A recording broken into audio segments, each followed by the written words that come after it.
balance of power between the executive branch and the other branches tilt further and further in the direction of the executive branch against what the Constitution says if you actually read it. Do you think this is a bad thing? And if so, what kind of specific things would you do as president to solve the problem? Yeah. The question he's asking is the extraordinary and dramatic expansion of the executive branch's power in the government. And you're dead right about this. Dead right. First of all, I actually believe in 3 branches of government, co-equal. That's what the Constitution does provide. It's what the Founding Fathers believe. It's that system of checks and balances that works.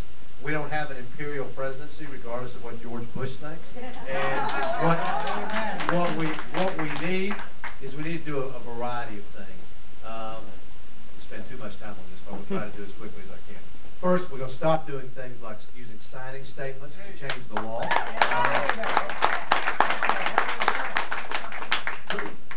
I will close Guantanamo as soon as I can after being sworn into office. I think it's a national imperative. We're going to stop the illegal practice of spying on the American people that this president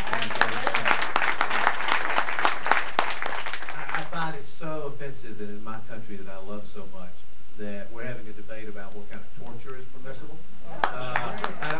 We have an answer to that. No torture is permissible by the United States of America. Ever. No more rendition, no more secret prisons. We're going to stop all that. And by the way, Bush's expansion of executive power has been aided and abetted by the United States Supreme Court. And one thing that is really important for us to remember, well, let me finish your question. We also need to have more transparency. We need to have more transparency in the way the executive branch operates. It's really important, and is often forgotten by the president once they're sworn into office, that office doesn't belong to any person. It belongs to you. And it belongs to the American people, and you deserve to know what's being decided and how it's being decided. No more secret energy task force, etc. All that stuff needs to stop. But the people who are on the United States Supreme Court make an enormous difference. They just do. I mean, if you look at the decisions that have come down in the last year or so, I mean, everything from turning Brown versus Board of Education on its head. The Supreme Court essentially ruled, most of you know this already, essentially ruled that they place extreme limitations on the ability of a school system to voluntarily desegregate. Literally turns Brown versus Board on its head. Sets us back, moves us in the wrong direction. On treating women equally. You know, women already in this country are making 77 cents on the dollar for doing the same work men are doing. When are we going to actually treat women as equals in the United States of America?